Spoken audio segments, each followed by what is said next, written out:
Flames lit the sky above the Warsaw Ghetto. Gunfire cracked through the streets. And from the hidden bunkers and safe houses, 700 Jewish fighters emerged to face the Nazi machine sent to destroy them. They were starving, barely armed, and they knew they wouldn't survive. But for nearly a month, they held off the SS with smuggled pistols and homemade grenades, launching the largest Jewish uprising of the Holocaust. This wasn't just resistance. It was a bold, coordinated act of rebellion, the culmination of months of planning, organizing, and resistance by youth movements who refused to go like sheep to the slaughter. An uprising so fierce, it disrupted Nazi plans, rattled their confidence, and inspired Jews across Europe to fight back. So how did a group of teenagers trapped in a ghetto manage to shake the most brutal regime in modern history?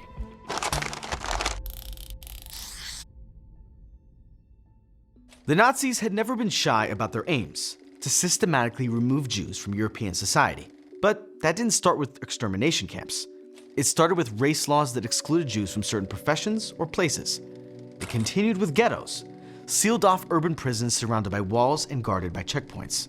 The ghettos served two purposes. One was to segregate Jews from society. The other was to crush the human spirit.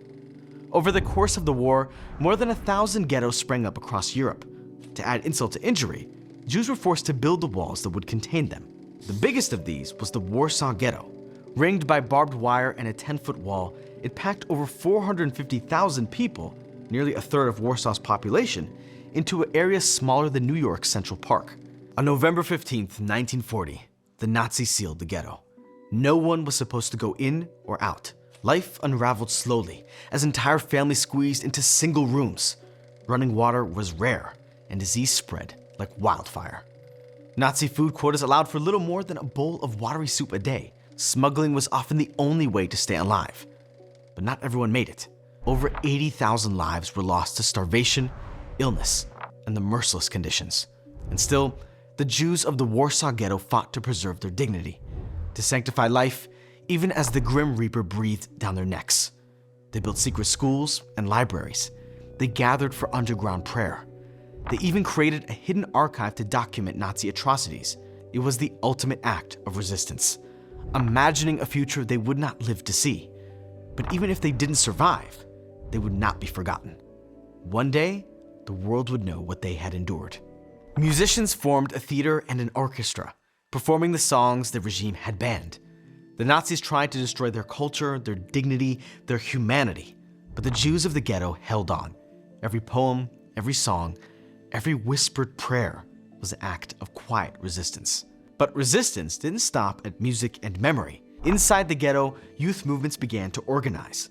They supported one another, smuggled in food and medicine, and slowly began laying the groundwork for armed resistance. After a year and a half of misery, the Jews of the Warsaw Ghetto were told they would soon be resettled to camps in the east. The Nazis promised these camps would have better food and improved living conditions. And many Jews were so desperate, so hungry, so weakened, that they reported for the deportations. Wherever they were going, it couldn't be any worse than the Warsaw Ghetto. But some Jews suspected the truth. This wasn't relocation, it was the end of the line. Panic swept the ghetto.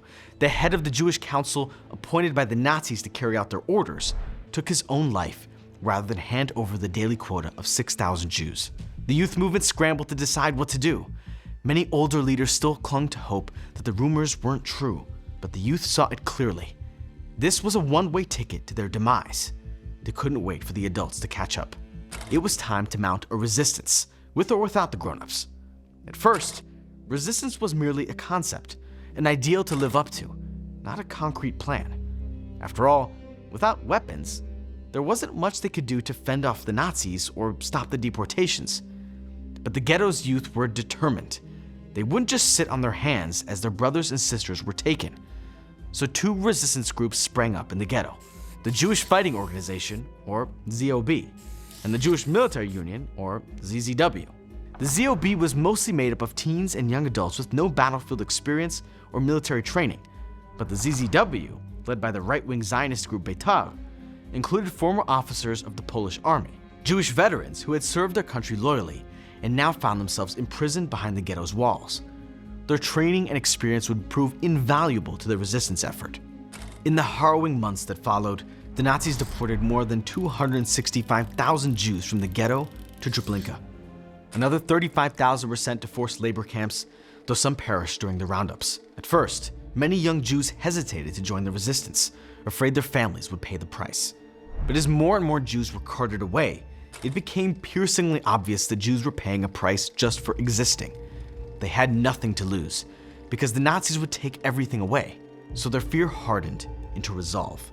One by one, they cast aside their doubts and joined the fight. The ghetto had brought together Jews from across the political and religious spectrum. People who disagreed mightily with one another on just about everything were forced to live together in tight quarters. At first, those differences seemed important. What did a Zionist have in common with a Bundist? What did a communist have in common with a religious person? But in the fall of 1942, ideological purity had become a luxury no one could afford. Nothing unites a fractured people like desperation. And so the ghetto's various political groups put aside their differences and focused on the only thing that mattered: fighting the Nazis. The ghetto had shrunk significantly by that time. Hundreds of thousands had been deported, and the remaining 50 to 60,000 Jews of the Warsaw Ghetto were kept alive to toil in the ghetto's workshops.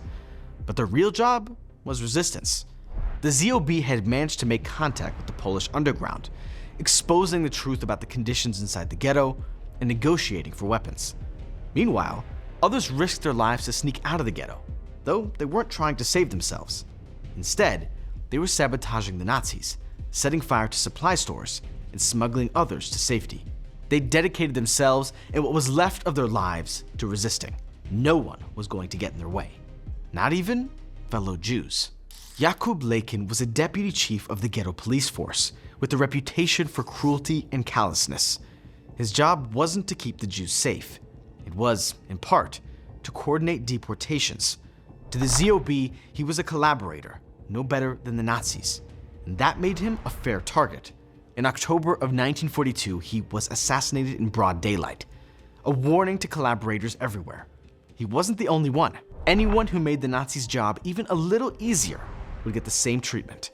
Soon, the ZOB had transformed itself from a small group of mismatched idealists into a formidable militia. So when the head of the SS arrived in the Warsaw Ghetto in January 1943, they were ready. They understood what this meant. Another wave of deportations was coming. Within hours, the ZOB flooded the ghetto with flyers declaring what many still didn't want to believe: deportation was the end. Resettlement was a euphemism for extermination. Jewish masses, the flyers read, the hour is drawing near. You must be prepared to offer resistance and not let yourselves be slaughtered like sheep. Anyone unable to fight was urged to hide. Resistance could take many forms. The goal was to avoid being sent to the camps. When the SS returned to begin the deportations, the ZOB made their move. Disguised as deportees, the fighters suddenly broke rank, rushing the SS with smuggled pistols. Many of the young fighters did not survive the first clash, but in the confusion, some Jews managed to escape. The Nazis were shocked. They hadn't expected resistance, let alone this level of ferocity. It took days before they could regain control. In retaliation, they rounded up 1,000 Jews, executed them in the main square, and deported another 5,000. But they were rattled, even pausing deportations for several months. Despite their losses, this was a victory for the ghetto's resistors. They had delayed the Nazi machine and proven that resistance wasn't only possible, it was effective. The January Revolt taught the ZOB three crucial lessons. First, Nazi forces weren't invincible. They retreated when met with resistance. Second, ambushes were far more effective than street fighting. Third, and most sobering, the rumors were true. The regime was preparing to liquidate the ghetto entirely. The ZOB had managed to stave off this latest deportation, but they knew they would need to prepare for a much larger battle. Roughly 55,000 Jews still remained in the ghetto. More and more began to join the resistance, understanding it was their only chance at survival. Thousands dug bunkers beneath buildings so they could hide when the Nazis returned. The ZOB prepared for the inevitable showdown by building a central command bunker at Mila 18. Their leader, Mordechai Anilevich, understood that this was most likely his last stand, and he was determined to give the Nazis hell until his very last breath. At 3 a.m. on the eve of Passover, Thousands of Nazis backed by tanks and heavy artillery stormed into the ghetto. They'd planned to liquidate the ghetto. When they entered, the streets were empty. 15 minutes later, the silence shattered. From rooftops, cellars, and hidden passageways, 700 Jewish fighters sprang into action. It was a motley crew, with some fighters as young as 13. Armed with pistols, grenades, Molotov cocktails, and crude explosives, they launched a fierce assault on the stunned Nazi troops with everything they had. As the fight erupted above ground, thousands of ghetto residents remained hidden in makeshift bunkers, waiting and listening in the shadows. The young fighters were vastly outnumbered and hopelessly outgunned. And yet, against all odds, they pushed the German forces back. When the SS tried to re-enter the ghetto, a mine planted by the ZOB detonated beneath them.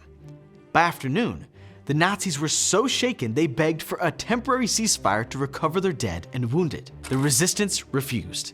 They struck again, then vanished into the shadows of their bunkers. Humiliated, Himmler replaced the local command with SS officer Jürgen Stroop. What followed was 5 days of vicious combat. And still, the Jewish fighters would not yield. So Stroop changed tactics. He ordered his troops to burn the ghetto to the ground, building by building.